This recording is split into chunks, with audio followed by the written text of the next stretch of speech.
Hello guys, welcome to another episode of Let's Play Legacy of Kain Defiance. I'm Kain Dragoon, and these guys are annoying little buggers who are going to fall before the power of the Soul Reaper.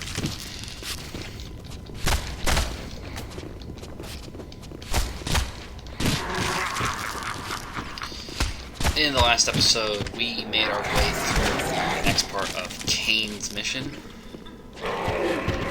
We managed to get our hands on the first fragment of the balance emblem for Kain. And with that, we managed to also do have a nice little talk with Mobius, who told us to go west of the pillars. So, now we are... Yeah, there's just a lot of background talking in this game. Alright. I still haven't found any way to do that on my gamepad. Yeah, step through. Anything? Nothing. Alright. Then... I assume that one.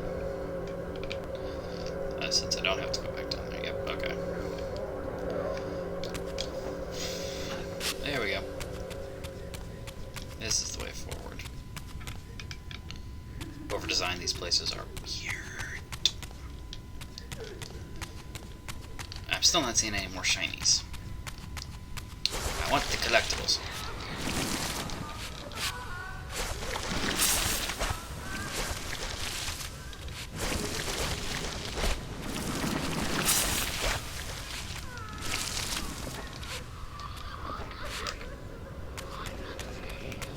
Okay, where are we now? This edifice, marked with the elemental light symbol, was clearly much older than the ruins in the rest of the cemetery. The door was far too high to reach, and to open it, it seemed the Reaver would need to be imbued with the power of darkness. Clearly, I had more to accomplish before I could discover what lay within. So it looks like right now we need the power of light. And then, and darkness in order to move forward. Never mind. Haha, too late. I'm going to the physical world.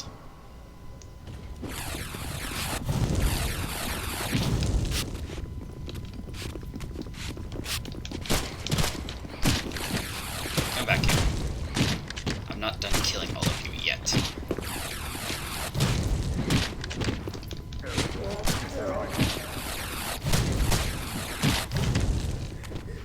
Although I do get a certain amount of enjoyment the first time Raziel runs into these hunters. They're like, what the hell is that thing?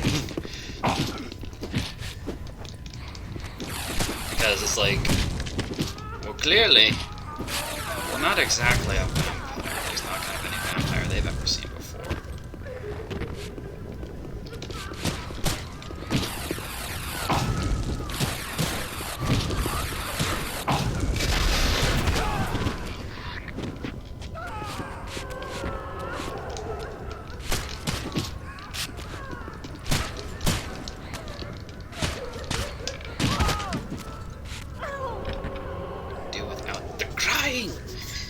Okay, so we clearly need that from up there.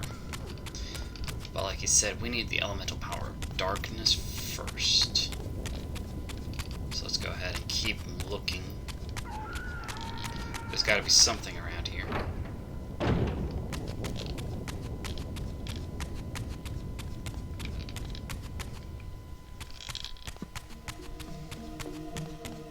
My health's almost full. I'm not going to worry a ton about using that. Especially not when these guys like to pop up. Fall to the Reaver. Receive. It's a pain in the tucks. No, Raziel, stop dying. Stop almost dying.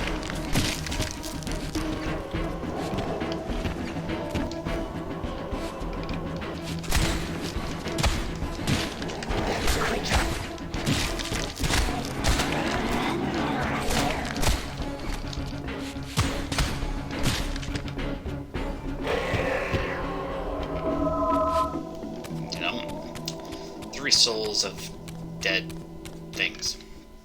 I know, it's very confusing. Oop. Dude. Alright. Over here. Ah, TK room, finally. Yeah, Raziel's got his telekinetic powers as well.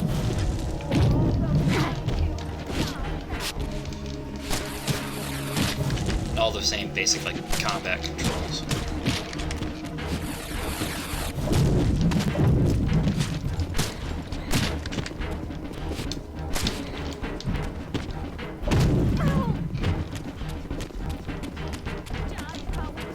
Oh yes, everyone tries to kill the guy who looks blue.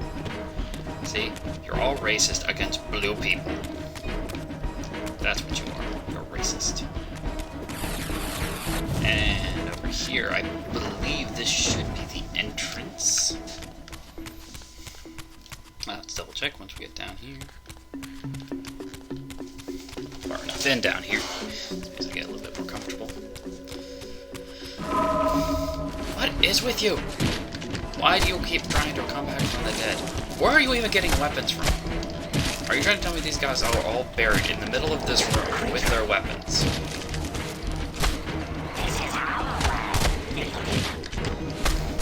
Little thing, that's great to hear that coming from you.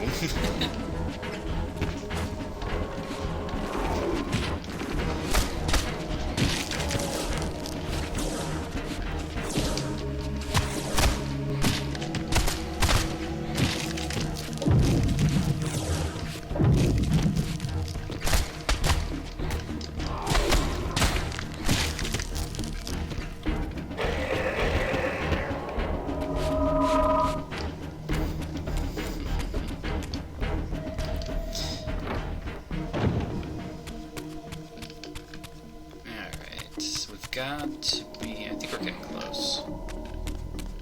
Yeah, up there, you guys can see that part. Make sure there's nothing down here.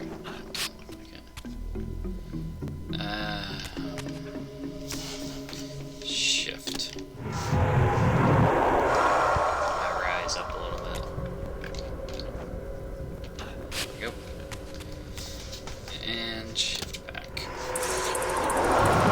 One of the things, I don't think you have to be at full strength in this game to shift from the underworld back to the physical, which does make that a little bit nicer.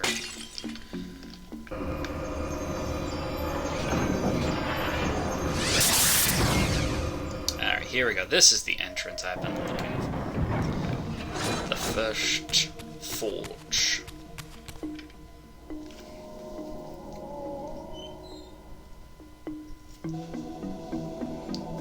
Super hard. And these are out there all throughout the game. You can just hit those and it'll max up your...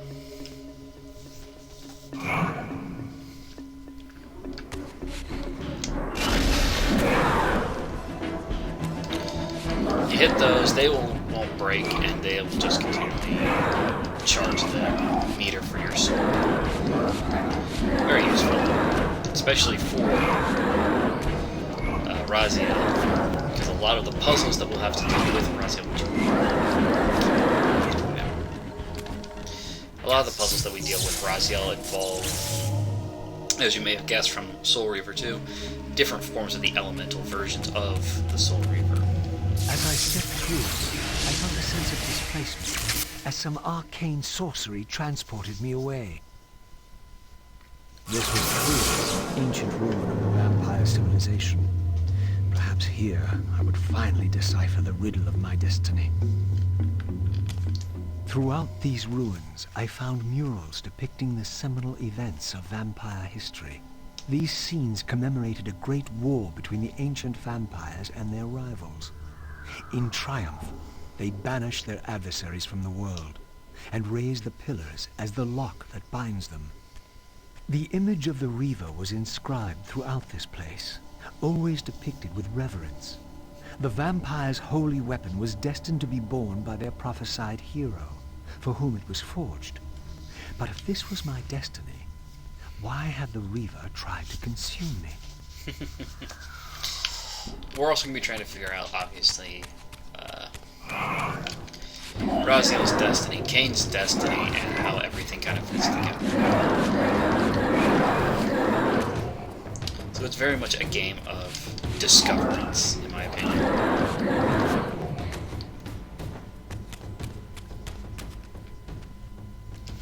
This scene depicted the appointment of the original vampire guardians, each summoned to serve when the pillars were raised. Each guardian is aligned to the principle of the pillar he serves, and the balance guardian is the axis of them all. Get it? Got it? Good. Well, I just want to check say here.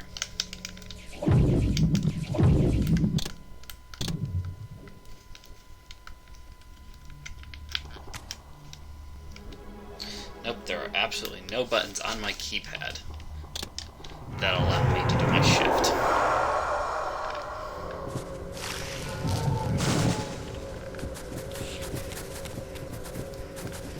Obviously we'll come here as Kain, it looks like.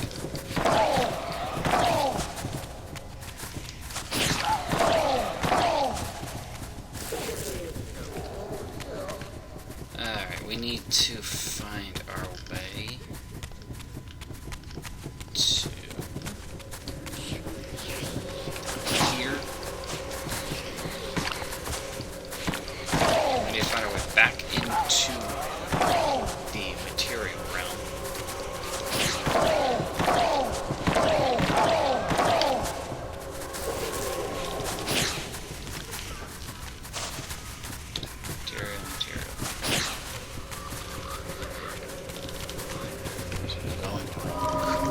There it is.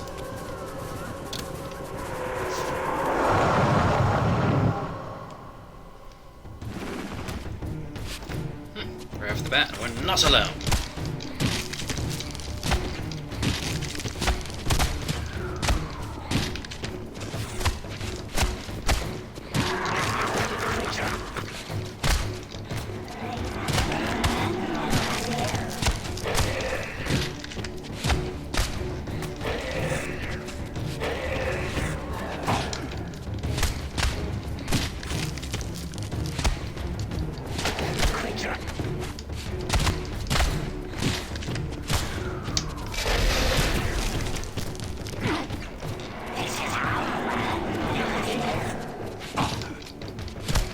Your world. This is my world. Not the world you knew. It has never been the world you knew. This world belongs to me.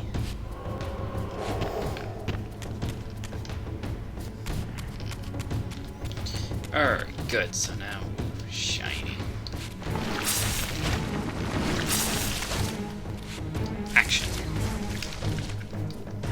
Forge the beam.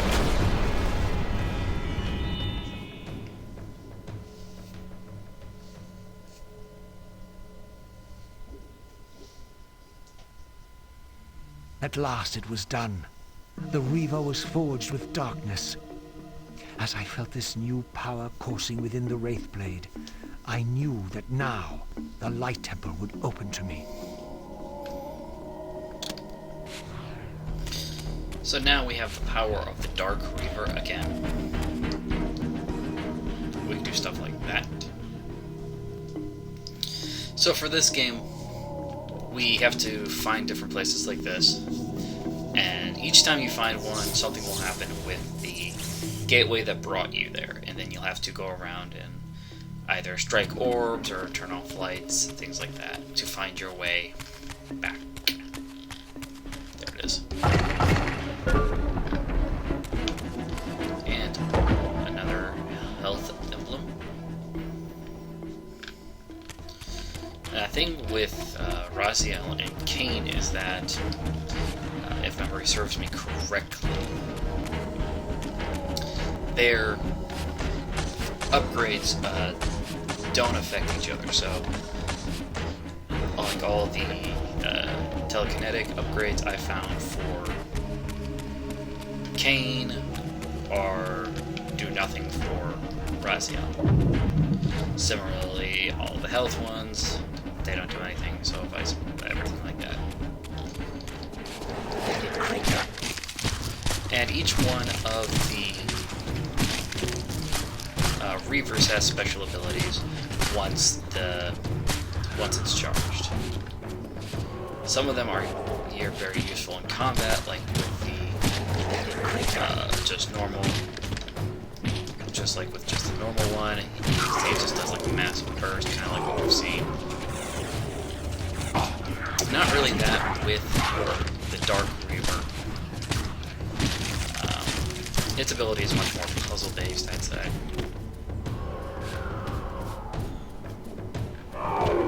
Feed me.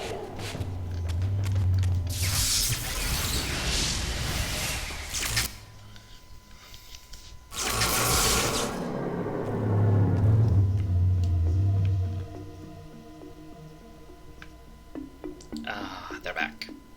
So now as we kind of see what the ability of the Shadow Reaver really is. I kind of wander around here to make sure I'm not missing anything. I don't see anything. This is another reason why... Oop, dang it. There we go. Why these stones are here for Razio. Fully charged. Reaver's ability for the Dark Reaver. Wow, I am completely invisible. They can't see me. I can pass through them without any assistance. Oh wait, they're much more picky about this part. There we go. Also, a major change from Soul Reaver 2 to this one. In Soul Reaver 2, we had to go to elemental fonts and imbue the Reaver with elemental power there at those particular fonts. The major difference here is that we always have our elemental power. You can see down there. So we can just go back and forth between any abilities that we have.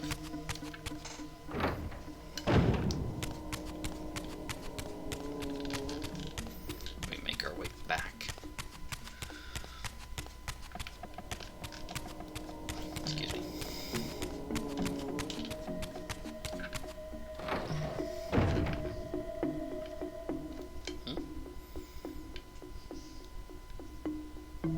Yes, now we can go back to the first place where we were at before.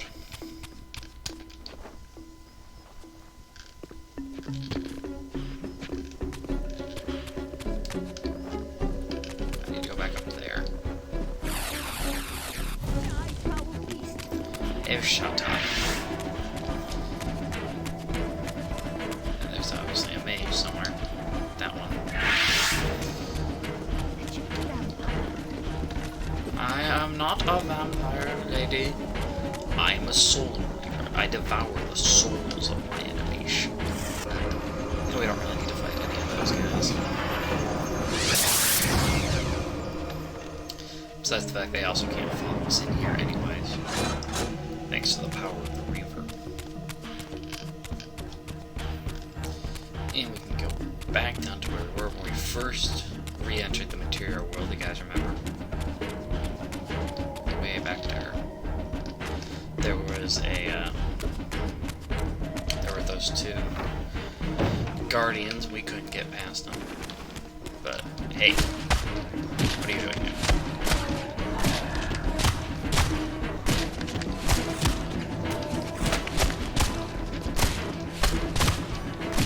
Nobody said you guys were allowed to be in my world.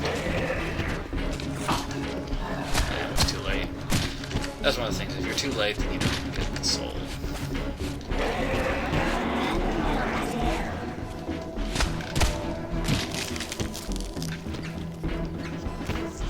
My soul, my hunger. And our invisibility hides us.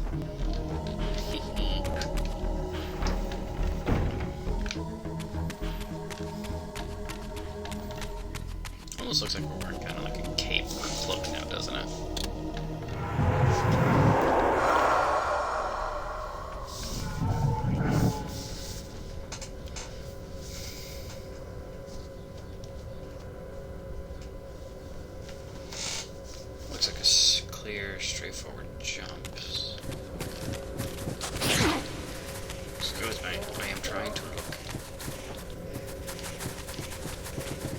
there's a spot where you can go back to the material world. That's interesting. Can't get through there, that's locked.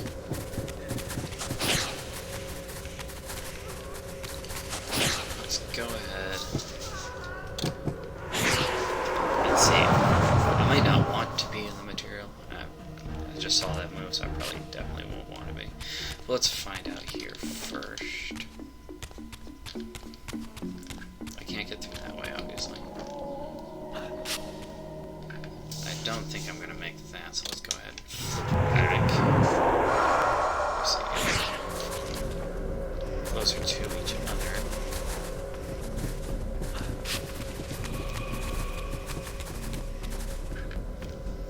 Dun dun dun.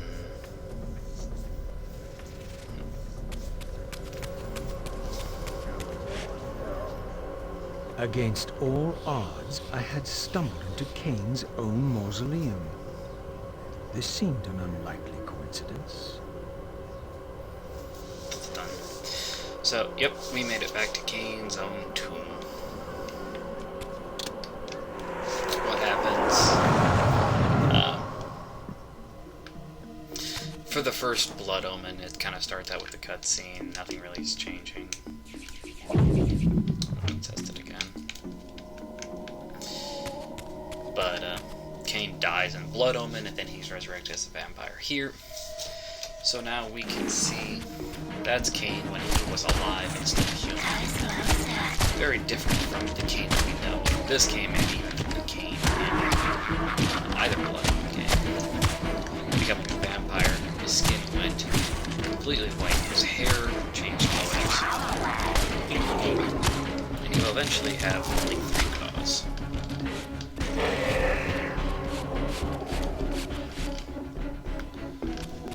Before I leave, I need to make sure there are nothings.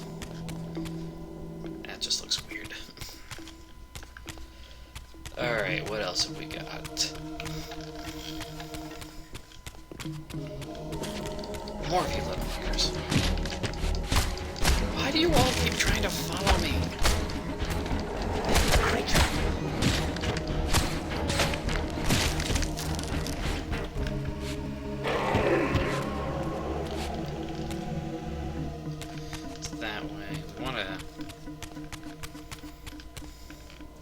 Want to keep trying to keep our eyes open. Just to make sure. That'll clearly open that. My own entertainment.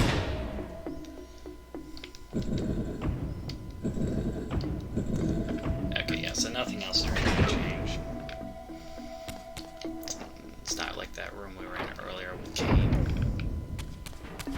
Shadows.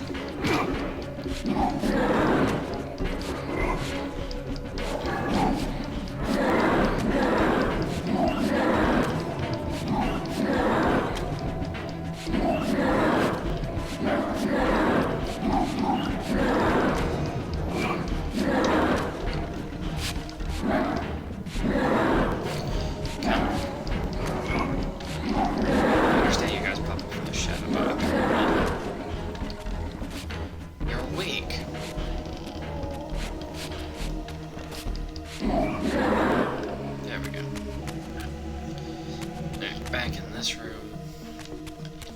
So now that we've got Kain's family emblem, we should be able to open up this door.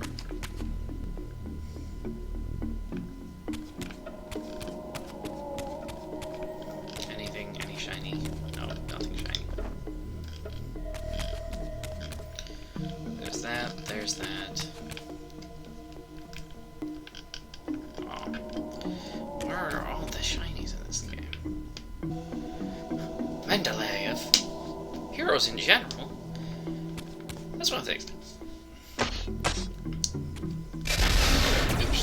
I didn't mean to do that second part, but that doesn't mean we can do.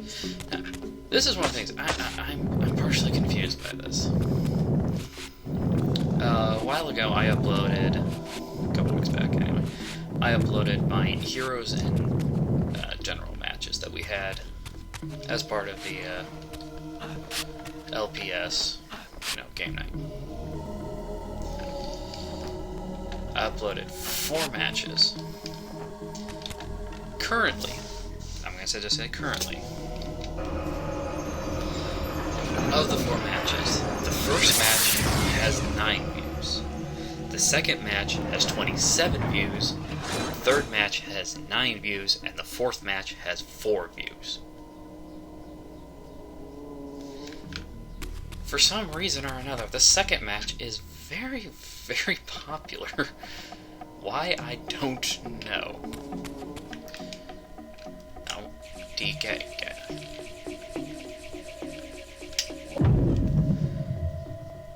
Let there be light. Of course, that's not going to help much because we need something else first. Climb game. Raziel.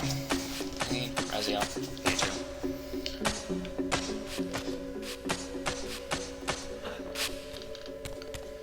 Is there things up here? Are there shiny things we can attach? Light. Yes, we know. I don't see any tomes or anything like that. Just the crystal. The fucking tip. And of course that, but that's not important.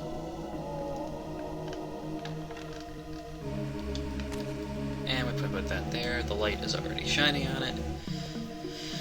That'll activate the portal. So then we can get the elemental power of light. Again, I experienced that odd sense of displacement as I was transported to the vampire ruin once more. But this chamber was different than the first.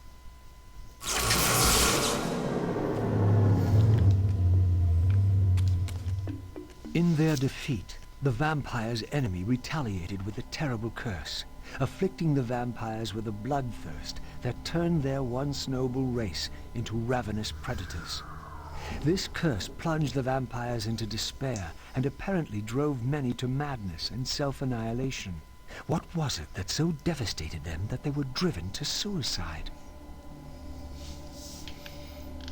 What was it? What was it indeed? We've kind of already seen from Blood Omen 2. Raziel doesn't know it, so I do think they do a good job in terms of storytelling with this part. Despite the fact that we, at this point, also already know exactly that the enemy are the Hilden. But we've been going on for a while, guys, so I'm going to go ahead and end off the episode here. In the next episode, we'll be going through this part of the Vampire Citadel, trying to get the Light Reaver. So I will see you guys next time. Thanks for watching, and take care.